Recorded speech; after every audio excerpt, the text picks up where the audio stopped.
O saque de Roma, a noite que destruiu o Vaticano e criou uma nova religião. Num único dia, a cidade mais sagrada da cristandade foi invadida, saqueada e destruída por dentro.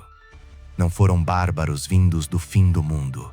Não foi uma força inimiga de outro continente.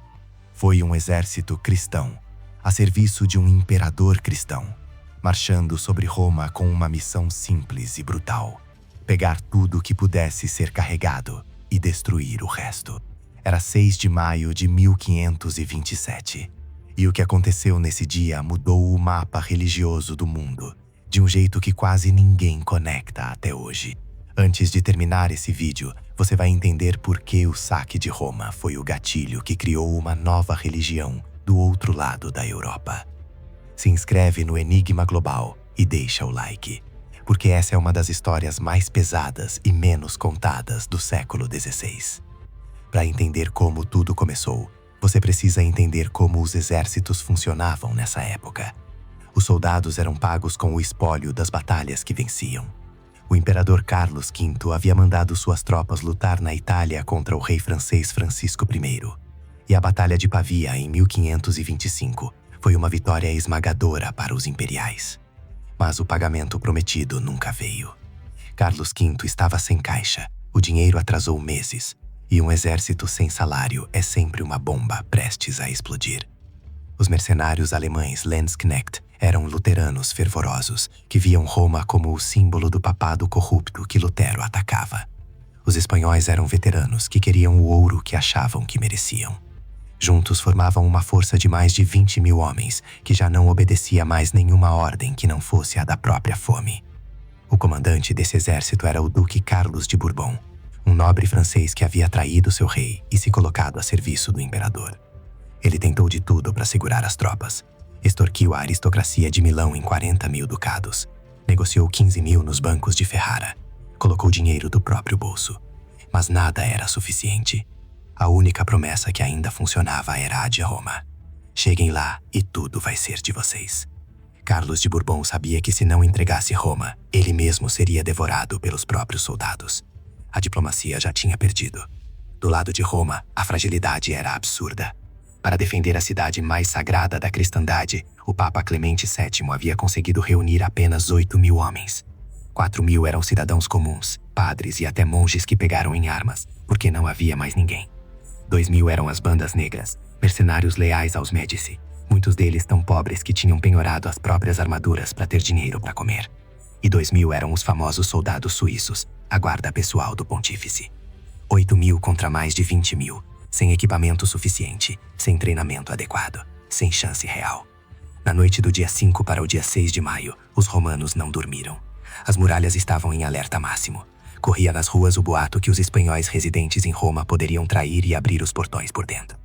Às 4 da manhã do dia 6, o ataque começou. O exército imperial avançou sobre as muralhas aurelianas, aquelas paredes construídas pelo imperador Aureliano no século III, que tinham protegido Roma por mais de 1000 anos.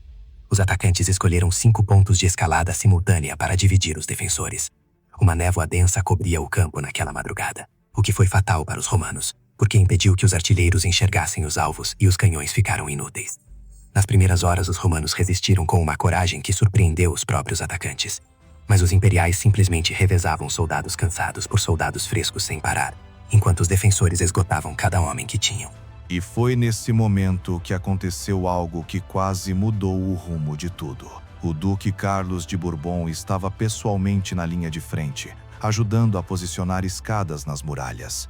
E ele usava um manto branco. No meio de um exército inteiro de uniformes escuros e cinzas, aquele manto o tornava um alvo perfeito para qualquer arcabuzeiro nas muralhas. Um soldado romano mirou e acertou. O duque caiu morto ali mesmo, embaixo das muralhas de Roma. A morte do comandante poderia ter sido o fim do ataque.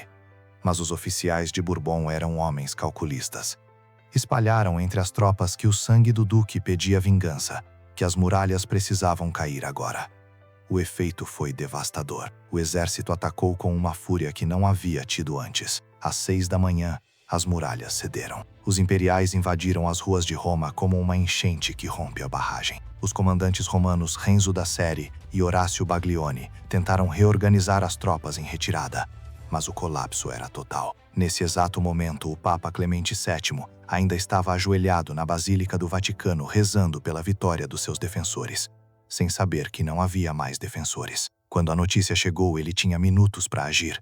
Pela passagem secreta chamada Passetto di Borgo, um corredor elevado e murado que liga o Vaticano ao Castelo Sant'Angelo, o Papa correu literalmente enquanto um guarda jogava um manto roxo sobre ele, para que os atiradores inimigos não reconhecessem o branco da veste papal. Cardeais, embaixadores e dignitários corriam pelo mesmo corredor estreito, enquanto lá embaixo a cidade começava a gritar. Mas alguém precisava comprar esse tempo. Os 189 soldados da guarda suíça que ainda estavam em condições de combate, sob o comando do capitão Kaspar Royst, se posicionaram no Campo Santo Teutônico, entre a Ordem Imperial e a passagem de fuga do Papa. Eram 189 homens contra mais de 20.000. Quando o combate terminou, 147 dos 189 estavam mortos. Apenas 42 saíram com vida, e foram eles que protegeram o último trecho da fuga do Papa com os próprios corpos.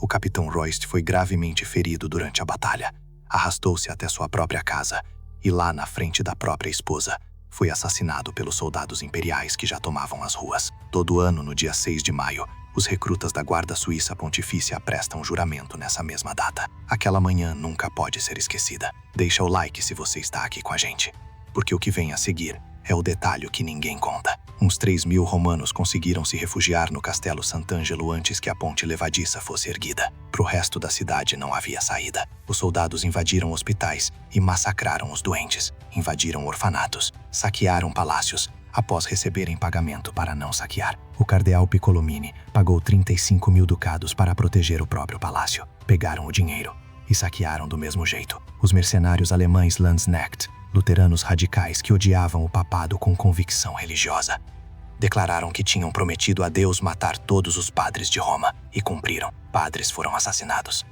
Monges foram mortos. Um bispo de 8 anos que não conseguiu pagar o próprio resgate foi executado. As freiras foram violentadas e humilhadas publicamente. Em uma das cenas mais perturbadoras registradas, os Landsknecht vestiram um burro com vestes sagradas de cardeal e o levaram até o altar de uma das maiores igrejas de Roma. A licença para matar e roubar durou 8 dias. A ocupação durou 9 meses. A Biblioteca do Vaticano sobreviveu apenas porque o comandante Filiberto de Chalons instalou o quartel-general dele exatamente ali, criando por acidente um escudo contra a destruição. As outras bibliotecas da cidade não tiveram essa sorte. O Renascimento havia passado um século inteiro construindo e preservando aquele conhecimento. Em dias, boa parte virou cinza. O saque de Roma de 1527 é considerado o marco oficial do fim do Renascimento italiano. Em junho, o Papa capitulou, concordando em pagar 400.000 ducados e ceder territórios ao imperador. A partir daquele momento, Clemente VII era, na prática, um refém político de Carlos V,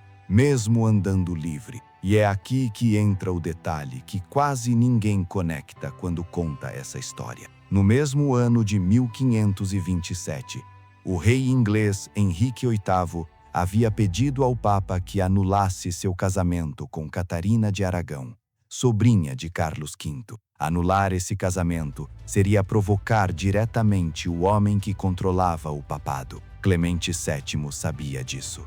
A resposta foi não. E Henrique VIII tomou uma decisão que abalou o mundo cristão inteiro. Em 1534, pelo ato de supremacia, ele se declarou chefe supremo da Igreja da Inglaterra, rompendo de vez com Roma e criando a Igreja Anglicana, que hoje tem mais de 100 milhões de fiéis no mundo inteiro. Se as tropas imperiais não tivessem destruído Roma naquele dia de maio, se o Papa não tivesse sido humilhado e aprisionado politicamente pelo imperador, Clemente VII talvez tivesse concedido o divórcio, e o anglicanismo nunca teria existido. Um sobrevivente registrou assim: o inferno não é nada comparado ao aspecto que Roma tem agora.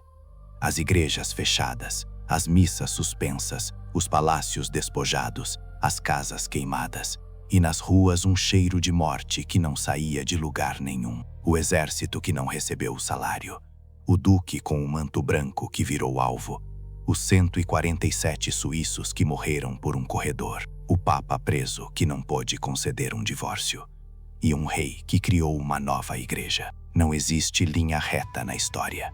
Existe uma teia onde um único fio puxado desfaz tudo que parecia eterno. E tudo desmoronou numa única madrugada de maio de 1527. Deixa o like se você chegou até aqui. Se inscreve no Enigma Global se ainda não faz parte. E me conta nos comentários. Você acha que o mundo seria diferente hoje se a Igreja Anglicana nunca tivesse existido?